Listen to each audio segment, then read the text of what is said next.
ಲೋಕಸಭೆಯಲ್ಲಿ ಮಂಡನೆಯಾಗಿರತಕ್ಕಂತಹ ತಿದ್ದುಪಡಿ ವಿಧೇಯಕ ಮತ್ತು ಆ ವಿಧೇಯಕದ ಸುತ್ತಲೂ ನಡೀತಾ ಇರುವಂತಹ ಆರೋಪ ಪ್ರತ್ಯಾರೋಪಗಳು, ವಿಶೇಷವಾಗಿ ಪ್ರತಿಭಟನೆಯ ಸಂದರ್ಭದಲ್ಲಿ ಮೊನ್ನೆ ನಡೆದಂತಹ ಲಾಠಿ ಚಾರ್ಜ್, ಆ ಸಂದರ್ಭದಲ್ಲಿ ಬಳಕೆ ಆಗಿರುವಂತಹ ಗನ್ಗಳ ಬಗ್ಗೆ ಮಾಡ್ತಾ ಇರುವಂತಹ ಆರೋಪ, ಹಾಗೂ ಯಾಕೆ ಇನ್ನೂ ಕೂಡ ಪ್ರತಿಪಕ್ಷದವರು ಚರ್ಚೆಗೆ ಅವಕಾಶ ಕೊಡ್ತಾ ಇಲ್ಲ ಅಂತ ಹೇಳ್ತಿರುವಂತಹ ಆಡಳಿತ ಪಕ್ಷ ಅವರದೇ ನಿಮ್ಗೆ ತೋರಿಸ್ತಾರೆ. Leave to introduce the public examinations bracket prevention of unfair means amendment bill 2026. It is never happened in the history of India.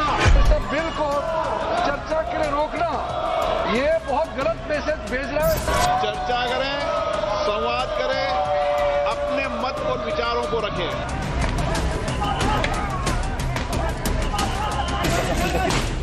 Pellet guns, AK-47 are these terrorists? What is wrong with these? Home minister सदन में आके statement करना चाहिए और उन्होंने जो लाठी charge ದೇಶಾದ್ಯಂತ ಕಿಚ್ಚು ಹೊತ್ತಿಸಿರುವ ನೀಟ್ ಪರೀಕ್ಷೆಯ ಅಕ್ರಮ ತಡೆಗಟ್ಟಲು ಕೇಂದ್ರ ಸರ್ಕಾರ ಸಂಕಲ್ಪ ತೊಟ್ಟಿದೆ. ಪರೀಕ್ಷಾ ಅಕ್ರಮಗಳ ತಡೆಗೆ ಹೊಸ ಕಾನೂನು ಮಾಡಲು ಮುಂದಾಗಿರುವ ಕೇಂದ್ರ ಸರ್ಕಾರ ಲೋಕಸಭೆಯಲ್ಲಿ ಹೊಸ ಬಿಲ್ ಮಂಡನೆ ಮಾಡಿದೆ. ಸಾರ್ವಜನಿಕ ಪರೀಕ್ಷೆಗಳ ಅಕ್ರಮ ತಡೆಗಟ್ಟುವಿಕೆ ತಿದ್ದುಪಡಿ ವಿಧೇಯಕ 2026 ಮಂಡನೆಯಾಗಿದೆ. ಪ್ರಧಾನಿ ಕಾರ್ಯಾಲಯದ ರಾಜ್ಯ ಸಚಿವ ಜಿತೇಂದ್ರ ಸಿಂಗ್ ಬಿಲ್ ಮಂಡಿಸಿದ್ರು. Examinations bracket prevention of unfair means amendment bill 2026 to amend the public examination prevention of unfair means bill 2024. Bill ಮಂಡನೆ ವೇಳೆಯೂ ವಿದ್ಯಾರ್ಥಿಗಳ ಮೇಲಿನ ಹಲ್ಲೆ ಖಂಡಿಸಿದ ಪ್ರತಿಪಕ್ಷಗಳು ಜೋರು ಗಲಾಟೆ ಮಾಡಿದವು. ಗೃಹ ಸಚಿವ ಅಮಿತ್ ಶಾ ಸದನಕ್ಕೆ ಬರಬೇಕು, ಅಮಿತ್ ಶಾ ಖುದ್ದು ಉತ್ತರ ಕೊಡಬೇಕು, ವಿದ್ಯಾರ್ಥಿಗಳ ಕ್ಷಮೆ ಕೇಳಬೇಕು ಎಂದು ಪಟ್ಟು ಹಿಡಿದರು. ಆದರೆ ಪ್ರತಿಪಕ್ಷಗಳ ಆಗ್ರಹಕ್ಕೆ ಸೊಪ್ಪು ಹಾಕದ ಸ್ಪೀಕರ್ ಓಂ ಬಿರ್ಲಾ ತಿದ್ದುಪಡಿ ವಿಧೇಯಕದ ಮೇಲಿನ ಚರ್ಚೆಗೆ 6 ಗಂಟೆಗಳ ಅವಕಾಶ ಕೊಡುವುದಾಗಿ ಹೇಳಿದ್ರು. ಸಾರ್ವಜನಿಕ ಪರೀಕ್ಷೆಗಳು ವಿಧೇಯಕ 2024 ಬಗ್ಗೆ 6 ಗಂಟೆಗಳ ಕಾಲ ಚರ್ಚೆಗೆ ಅವಕಾಶ ನೀಡಲಾಗಿದೆ. ಅಗತ್ಯ ಬಿದ್ದರೆ ಇನ್ನಷ್ಟು ಕಾಲಾವಕಾಶ ಕೊಡುವ ಬಗ್ಗೆ ಸ್ಪೀಕರ್ ಭರವಸೆ ನೀಡಿದ್ದಾರೆ. ಆದರೂ ಪ್ರತಿಪಕ್ಷಗಳು ಗದ್ದಲ ಮಾಡುತ್ತಿವೆ. नारेबाजी तथ्य लहराने से विधेयक पर विचार नहीं आता। मैं आग्रह करता हूं आपसे कि इस विधेयक पर 6 घंटे और इससे भी अधिक मान्य सदस्य का विचार रखना चाहेंगे तो मैं 6 घंटे से भी बढ़ाकर जो सदन का मत होगा उस मत के अनुसार समय बढ़ा दूंगा, ताकि सबके मत आए, सबके विचार आए और देश के विद्यार्थी जो विधेयक आ रहे हैं निश्चित रूप से उसके प्रभावी कदम उठाएं, उसमें मत जाए. ಮತ್ತೊಂದು ಕಡೆ ರಾಜ್ಯಸಭೆಯಲ್ಲಿ ಕೇಂದ್ರ ಗೃಹ ಸಚಿವ ಅಮಿತ್ ಶಾ ವಿರುದ್ಧ ರಾಜ್ಯಸಭೆ ವಿಪಕ್ಷ ನಾಯಕ ಖರ್ಗೆ ಆಕ್ರೋಶ ಹೊರಹಾಕಿದ್ದಾರೆ. ವಿದ್ಯಾರ್ಥಿಗಳ ಮೇಲಿನ ದೌರ್ಜನ್ಯಕ್ಕೆ ಕೇಂದ್ರ ಗೃಹ ಸಚಿವ ಅಮಿತ್ ಶಾ ಅವರೇ ನೇರ ಹೊಣೆ ಎಂದು ಖರ್ಗೆ ನೇರವಾಗಿ ಆರೋಪಿಸಿದ್ರು. It is never happened in the history of India that the boys were beaten and they were dragged.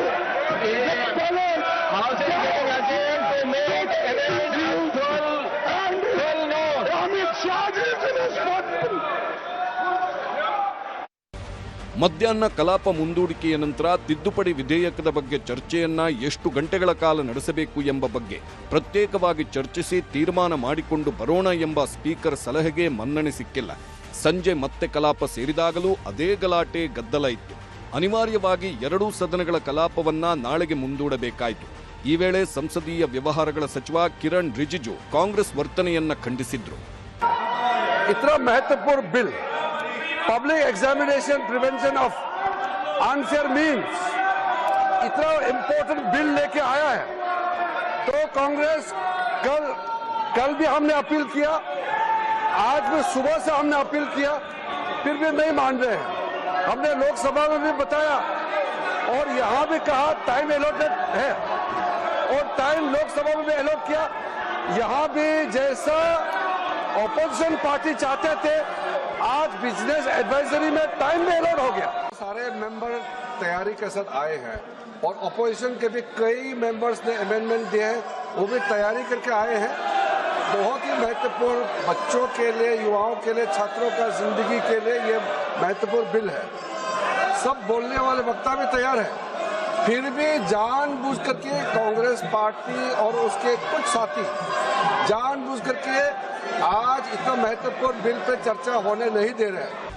ಲೋಕಸಭೆಯಲ್ಲಿ ಮಂಡನೆಯಾಗಿರುವ ಬಿಲ್ ಬಗ್ಗೆ ನಾಳೆ ಚರ್ಚೆಗಳು ಆರಂಭಗೊಳ್ಳುವ ಸಾಧ್ಯತೆಗಳಿವೆ. ಸರ್ವಪಕ್ಷ ಸಂಸದರನ್ನ ಒಪ್ಪಿಸಿರುವ ಸ್ಪೀಕರ್ ಓಂ ಬಿರ್ಲಾ ನಾಳೆಯಿಂದ ಚರ್ಚೆ ಆಗಲಿದೆ ಎಂಬ ವಿಶ್ವಾಸ ವ್ಯಕ್ತಪಡಿಸಿದ್ದಾರೆ. ಕೇಂದ್ರ ಸರ್ಕಾರ ಮಂಡಿಸಿರುವ ಹೊಸ ಬಿಲ್ನಲ್ಲಿ ಪರೀಕ್ಷೆಗಳ ಅಕ್ರಮ ತಡೆಯುವ ಕಠಿಣ ಕಾನೂನನ್ನ ರೂಪಿಸಲಾಗಿದೆ. ಪ್ರಶ್ನೆ ಪತ್ರಿಕೆ ಲೀಕ್ ಮಾಡಿದವರಿಗೆ ಕಠಿಣ ಶಿಕ್ಷೆ ವಿಧಿಸಲಾಗುವುದು. ವೈಯಕ್ತಿಕ ಕೃತ್ಯ ಸಾಬೀತಾದ್ರೆ 10 ವರ್ಷಗಳ ಜೈಲು ಶಿಕ್ಷೆ, 50 ಲಕ್ಷದವರೆಗೆ ದಂಡ. ಸಂಘಟಿತ ಕೃತ್ಯ ಸಾಬೀತಾದ್ರೆ 7 ವರ್ಷಗಳ ಜೈಲು ಶಿಕ್ಷೆ, 10 ಕೋಟಿ ರೂಪಾಯಿವರೆಗೆ ದಂಡ ವಿಧಿಸುವ ಅವಕಾಶವಿದೆ.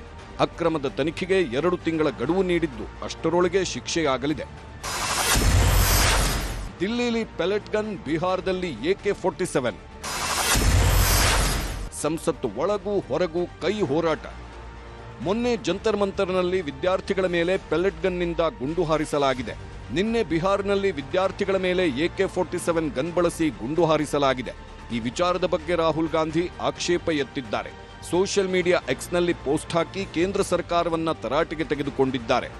ದೇಶದ ಇಡೀ ಆಡಳಿತ ವ್ಯವಸ್ಥೆ ವಿದ್ಯಾರ್ಥಿಗಳ ಮಾರಣ ಹೋಮಕ್ಕೆ ನಿಂತಿದೆ. ಬಿಹಾರದಲ್ಲಿ ಪ್ರತಿಭಟನಾ ನಿರತ ವಿದ್ಯಾರ್ಥಿಗಳ ಮೇಲೆ AK-47 ಗುಂಡು ಹಾರಿವೆ. 100 ವಿದ್ಯಾರ್ಥಿಗಳನ್ನು ಬಂಧಿಸಿ FIR ಹಾಕಲಾಗಿದೆ. ಮಿಸ್ಟರ್ ಮೋದಿ, ನಿಮ್ಮ ಭರವಸೆ ಏನಾಯಿತು? FIR ತೆಗೆಯೋ ಬದಲು ಹೊಸ FIR ಆಗ್ತಿವೆ. ದೆಹಲಿಯಲ್ಲಿ ಪೆಲೆಟ್ ಗನ್ ಬಳಸಿದ್ರು, ಬಿಹಾರದಲ್ಲಿ AK-47 ಬಳಸಿದ್ದಾರೆ. ಉತ್ತರ ಪ್ರದೇಶ, ಪಶ್ಚಿಮ ಬಂಗಾಳದಲ್ಲೂ ಇದೇ ಮಾದರಿ ಹಲ್ಲೆಗಳಾಗ್ತಿವೆ. ಸರ್ಕಾರದ ಮೇಲೆ ವಿಶ್ವಾಸ, ನಂಬಿಕೆ ಇಲ್ಲ ಎಂದು ಈಗಾಗಲೇ ಹೇಳಿದ್ದೆ. ವಿದ್ಯಾರ್ಥಿಗಳ ಟಾರ್ಗೆಟ್ ಮಾಡಿ ಮಾತು ತಪ್ಪುತ್ತಿದೆ. ಮಿಸ್ಟರ್ ಮೋದಿ, ದೇಶದ ವಿದ್ಯಾರ್ಥಿಗಳ ಕ್ಷಮೆ ಕೇಳಿ. ಕ್ರಮ ಆಗಬೇಕಾಗಿರೋದು ವಿದ್ಯಾರ್ಥಿಗಳ ಮೇಲಲ್ಲ, ವಿದ್ಯಾರ್ಥಿಗಳ ಮೇಲೆ ಹಲ್ಲೆ ಮಾಡಿದವರ ಮೇಲೆ ಎಂದು ರಾಹುಲ್ ಗಾಂಧಿ ಆಕ್ರೋಶ ಹೊರಹಾಕಿದ್ದಾರೆ. ರಾಹುಲ್ ಮಾತಿನಂತೆಯೇ ಪ್ರಿಯಾಂಕಾ ವಾದ್ರಾ ಕೂಡ ಕೇಂದ್ರಕ್ಕೆ ಬಿಸಿ ಮುಟ್ಟಿಸಿದ್ದಾರೆ. ये इन्होंने अभी भी FIR दर्ज की है स्टूडेंट्स के खिलाफ, शायद कल रात को या आज सुबह, बिहार में, बंगाल में. तो ये अपनी आदतों से बाज तो आए नहीं हैं. और मैंने सुना है, वेरीफाइड नहीं है, लेकिन मैंने सुना है कि जो लड़कियां गई थी प्रोटेस्ट में, कई लड़कियों के पेरेंट्स को फ़ोन आ रहे हैं, उनको धमकाया जा रहा है कि तुमने अपनी लड़कियों को भेजा. क्या मतलब है? क्या हमारे देश में लड़की प्रोटेस्ट नहीं कर सकती? क्या मतलब है? Pellet guns, AK-47 are these terrorists? What is wrong with these people? FIRಗಳು ರದ್ದು ಆಗದಿದ್ರೆ ಮತ್ತೆ ಹೋರಾಟ. ಕೇಂದ್ರ ಸರ್ಕಾರಕ್ಕೆ ಮತ್ತೆ ಕಾಕ್ರೋಚ್ಗಳ ಎಚ್ಚರಿಕೆ. ಧರ್ಮೇಂದ್ರ ಪ್ರಧಾನ್ ರಾಜೀನಾಮೆ ಪಡೆದ ಕೇಂದ್ರ ಸರ್ಕಾರ ವಿದ್ಯಾರ್ಥಿಗಳ ಮೇಲಿನ FIRಗಳನ್ನು ಹಿಂಪಡೆಯಲು ಹಿಂದೇಟು ಹಾಕುತ್ತಿದೆ ಅನ್ನೋದು ಸಿಜೆಪಿ ಆರೋಪ. ಈ ಬಗ್ಗೆ ಹಿರಿಯ ವಕೀಲ ಕಪಿಲ್ ಸಿಬ್ಬಲ್ ಜೊತೆ ಚರ್ಚೆ ಮಾಡಿರುವ ಸಿಜೆಪಿ ನಿಯೋಗ ಮುಂದಿನ ಕಾನೂನು ಹೋರಾಟದ ಬಗ್ಗೆ ಚರ್ಚೆ ನಡೆಸಿದೆ. ವಿದ್ಯಾರ್ಥಿಗಳ ಮೇಲಿನ FIRಗಳು ರದ್ದು ಆಗದಿದ್ರೆ ಮತ್ತೆ ಹೋರಾಟ ಶುರು ಮಾಡುವ ಎಚ್ಚರಿಕೆ ನೀಡಿದ್ದಾರೆ. हम लोगों ने मंच से, जब पुलिस ब्रुटैलिटी हुआ था 20 तारीख को, हम लोगों ने एक प्रण लिया था कि ऐसे जो पुलिस वाले हैं और ऐसे जो RAF वाले हैं जिन्होंने सीधा इस इंटेंशन से वहाँ पे उस दिन आए थे कि हम बच्चों का सर फोड़ेंगे, हाथ तोड़ेंगे, पैर तोड़ेंगे, छोटी बच्चियों का मोलेस्टेशन करेंगे, लड़कियों का मोलेस्टेशन करेंगे, ऐसे सारे पुलिस वालों के खिलाफ हम लोग कंप्लेंट फाइल करेंगे, हम लोग FIR दर्ज करवाएंगे. अगर लगे तो हम लोग कोर्ट भी जाएंगे एंड जब टाइम आएगा उनका जवाबदेही भी फिक्स करेंगे.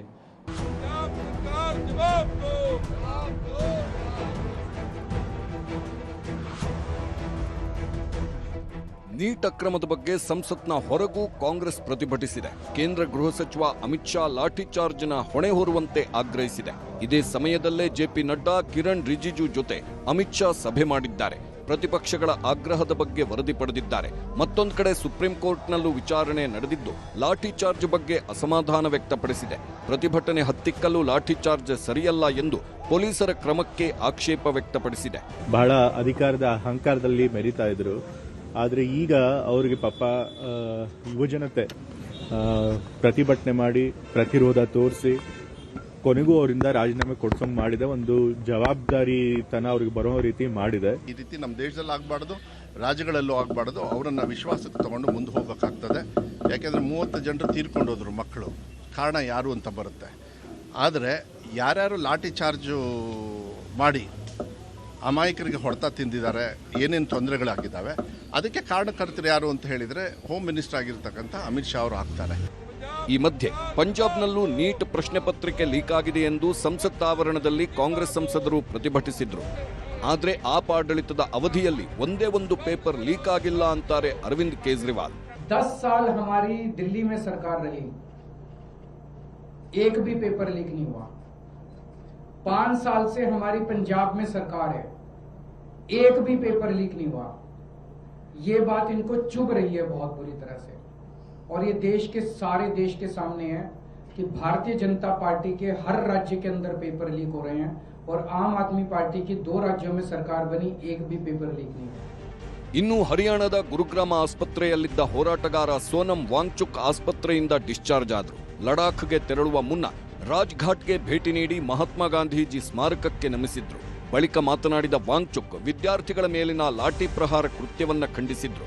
मुझे पूरी उम्मीद है, वरना इस्तीफे का कोई मतलब नहीं है. इस्तीफा एक शुरुआत है, इसके बाद कबूल होने के बाद इसका इलाज हो तो हमारा देश एक बेहतर देश बनेगा, जो कि मेरे ख्याल से शुरू हो रहा है. अभी इस पे चर्चा चल रही है और मुझे उम्मीद है एक बहुत ही सकारात्मक चर्चा के बाद देश के लिए जो भी उपयुक्त हो उसे अपनाया जाएगा और प्यार मोहब्बत से हम एक बेहतरीन प्रणाली को अपना पाएंगे.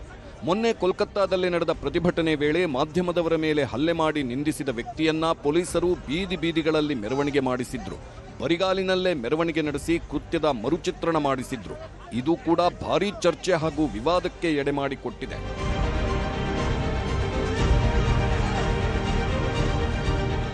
ಏನೇ ಆದ್ರೂ ಸದ್ಯಕ್ಕೆ ಪೇಪರ್ ಲೀಕ್ ವಿಚಾರದಲ್ಲಿ ರಾಷ್ಟ್ರಮಟ್ಟದಲ್ಲಿ ದೊಡ್ಡ ಚರ್ಚೆ ನಡೆಯುತ್ತಿದೆ.